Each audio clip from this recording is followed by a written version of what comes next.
நீங்க ஏமாற தயாரா இருக்கீங்களா? உங்களை ஏமாத்துறதுக்கு இங்க நிறைய பேர் தயாரா இருக்காங்க. இது சூது கிடையாது சார், பயப்படாதீங்க. Just time pass. அதாவது பாத்தீங்கன்னா 15 வயசு சின்ன பையன் ஸ்கேம் பண்ணிட்டான் அப்படிங்கிற மாதிரி யூடியூப்ல பாத்தீங்கன்னா நிறைய வீடியோஸ் வந்து ஸ்ப்ரெட் ஆயிட்டு இருந்துச்சு. அதை பார்த்தேன். அதாவது பாத்தீங்கன்னா மக்கள் வந்து ஏமாறுறதுக்கு முதல் காரணமே பாத்தீங்கன்னா அவங்களோட ஆசை தான். ஒருத்தனை ஏமாத்தணும்னா அவன் கிட்ட கருணை எதிர்பார்க்க கூடாது, அவன் ஆசையை தூண்டணும். அதான் பேசிக் ரூல். அதாவது 2வது காரணம் என்னன்னு பாத்தீங்கன்னா அவங்களோட கருணை. ஐயோ நான் ரொம்ப பாவம் பார்ப்பேங்க, யாராவது என்கிட்ட காசு கேட்டா இல்லைன்னு சொல்லவே மாட்டாங்க அப்படிங்கிற மாதிரி 2 கருணை.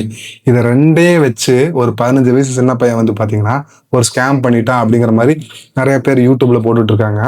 ஸோ ஸ்கேம் பண்ணானா இல்ல அவங்க ஏமாந்தாங்களா அப்படிங்கிறத பத்தி வீடியோல பார்க்கலாம். கொடுவை அன்பு அப்படிங்கிற இந்த 15 வயசு சின்ன பையன் பாத்தீங்கன்னா மக்கள் கிட்ட வந்து ஒரு கேம்பிளிங் ஆப்பை வந்து இன்ட்ரோடியூஸ் பண்றாரு. அதுல பாத்தீங்கன்னா நீங்க 1000 ரூபாய் போட்டா மாதிரி வந்து ப்ரமோட் பண்ணியிருக்காரு. அதை நம்பி பாத்தீங்கன்னா நிறைய பேர் வந்து பணம் போட்டிருக்காங்க. அதாவது மக்கள் வந்து பணம் போடுறதுக்கு முன்னாடி இந்த வருமானம் எப்படி வருது அப்படிங்கிறத பத்தி ஒரு துளி யோசிக்கல. அதாவது 1000 ரூபாய் கொடுத்தா ஒரு பேங்க்ல போட்டா ஒரு வருஷம் ஃபுல்லா ஒரு 1000 ரூபாய் வச்சிருந்தா கூட 100 ரூபாய் தான் எச்சா வரும். நீங்க ஒரு வட்டிக்காரங்கிட்ட காசு கொடுத்தா கூட மாசம் 100 ரூபாய் வரும், வருஷத்துக்கு ஒரு 1000 ரூபாய் வரும். சோ இந்த மாதிரிதான் இருக்குமே ஒளிஞ்சு நீங்க கொடுத்த உடனே உங்களுக்கு 1000 ரூபாய கன்வெர்ட் ஆகி கொடுக்கறதுக்கு வந்து அது என்ன உங்க அப்பா வீட்டு காசா? அதை நம்பி நீங்க பணம் கொடுத்துருக்கீங்கன்னா நீங்க ஏமாத்தல, நீங்க அவனை ஏமாத்த ட்ரை பண்ணியிருந்திருக்கீங்க, அவன் உங்களை ஏமாத்திட்டு போயிட்டான்.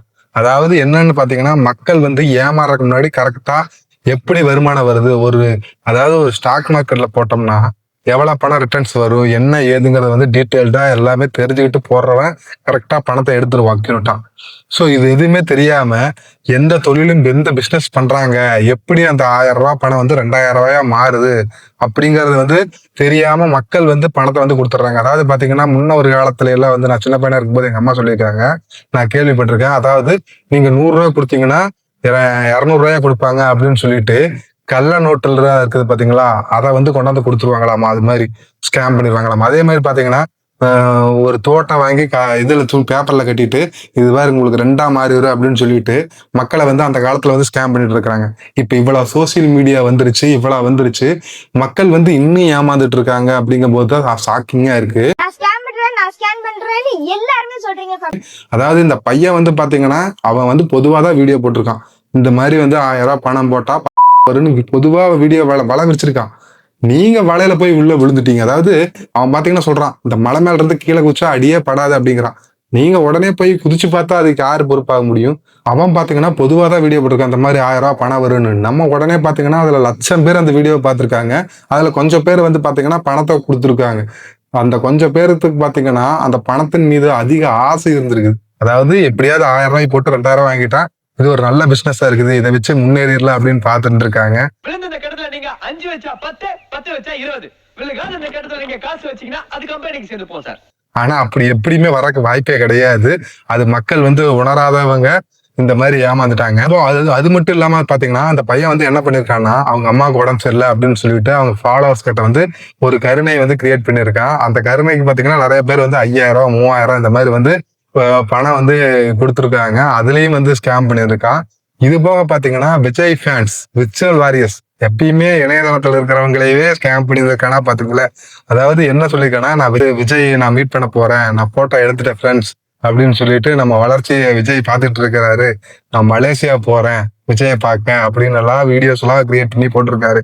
ஸோ இதையெல்லாம் வந்து நம்புறக்கு ஆட்கள் இருக்கும் போது பாத்தீங்கன்னா அது போடுறதுக்கும் வந்து அவங்க தயாரா தான் இருப்பாங்க. நம்ம தான் இது எப்படி சாத்தியம்? அதாவது விஜய் ஃபேன்ஸ் வந்து அந்த இடத்துல வந்து விர்ச்சுவல் வாரியர்ஸ் வந்து கரெக்டா இருந்திருந்தாங்கன்னா யார் இந்த பையன் எப்படி போய் விஜய் மீட் பண்ணா, நம்ம இவ்வளவு இருக்கிறோம், நம்மளால யாருனாலே விஜயை மீட் பண்ண முடியலையே அப்படின்னு யாருமே வந்து எந்த இடத்துலயும் ஒரு சந்தேகமே வரல. அந்த அளவுக்கு வந்து அந்த பையன் வந்து கிளியரா பேசியிருக்கான். அதுவும் மட்டுமில்லாம என்ன பண்ணிருக்கான் பாத்தீங்கன்னா விஜய் கூட போன் பேசுற மாதிரியே வந்து பாத்தீங்கன்னா ஒரு ஏஐல வீடியோ ஜென்ரேட் பண்ணி அதை வேற போட்டுருக்கான், மீட் பண்ணுவோம் தலைவா அப்படின்லாம் சொல்லிட்டு இருக்காங்க. சோ இந்த மாதிரி வந்து இந்த காலகட்டம் வந்து பாத்தீங்கன்னா ஏமாற்றக்கு வந்து நிறைய பேர் இருப்பாங்க. அதாவது ஒரு காக்கா கதை ஒண்ணு இருக்குது. ஒரு காக்கா இருந்துச்சான். அந்த காக்கா இருந்துட்டு ஒரு பாட்டி வடை சுட்டு இருந்துச்சான். அந்த வடையை திருடிட்டு அது போய் மாடியில போய் வந்துச்சான். அந்த மாடியிலுக்கு வந்திருக்கும் போது கீழே இருந்த நரி சொல்லிச்சான், நீ காக்கான்னு கத்தனா அழகா இருக்கு அப்படின்னுச்சான். வாயில வடையை வச்சுக்கிட்டே காக்கா இருந்துட்டு காக்கா அப்படின்னு கத்துச்சான். அந்த வடை கீழே விழுந்துச்சா, அந்த நரி தூக்கிட்டு போயிடுச்சு. சோ அந்த மாதிரிதான் இது. நீங்க வந்து அவனை ஏமாத்தலாம் அப்படிங்கிற மாதிரி ட்ரை பண்ணிக்க. ஒருவேளை உங்களுக்கு 1000 ரூபாய் அவ வீட்டுல இருக்கிற காசை எடுத்து கொடுத்துருந்தானா அழுங்காம வாங்கிட்டு போயிருக்கீங்க. அதாவது நோகாம ஒரு சம்பளத்தை வாங்கலாம் அப்படின்னு நீங்க பிளான் பண்ணீங்க. அவன் உங்களை விட பெரிய ஸ்கெட்ச் போறவனா இருந்திருக்கான். அவன் ஜெயிச்சிட்டான், அவ்வளவுதான். நீங்க ஏமாந்ததுக்கு நீங்க தான் பொறுப்பே தவிர அந்த சின்ன பையன் வந்து பொறுப்பு கிடையாது. அவன் பண்ணனது வந்து ஸ்கேம் தான், இல்லைன்னு நான் எங்கேயும் சொல்லல. ஆனா பட் நீங்க தான் போய் அந்த பணத்தை கொடுத்து ஏமாந்துருக்கீங்க. ஸோ அதனால நீங்க தான் உங்க பணத்துக்கு நீங்க தான் ரெஸ்பான்சிபிள். இந்த மாதிரி ஸ்கேம்ல ஏமாறுறவங்களுக்கு 1000 தடவை சதுரங்கை வேட்டை படத்தை போட்டு காமிச்சாலையும் ஸ்கேம்ல போய் ஏமாறதான் போறாங்க. ஏமாறுறவங்க இருக்கிற வரைக்கும் ஏமாத்துறவங்க இருந்துகிட்டே தான் இருப்பாங்க. ஸோ நீங்க ஏமாற ரெடியா இருக்கீங்களா, ஏமாத்துறதுக்கு ரெடியா இருக்கும். ஸோ இந்த வீடியோ உங்களுக்கு பிடிச்சிருந்துச்சுன்னா லைக் பண்ணுங்க, ஷேர் பண்ணுங்க, மறக்காம சப்ஸ்கிரைப் பண்ணுங்க. Thank you friends.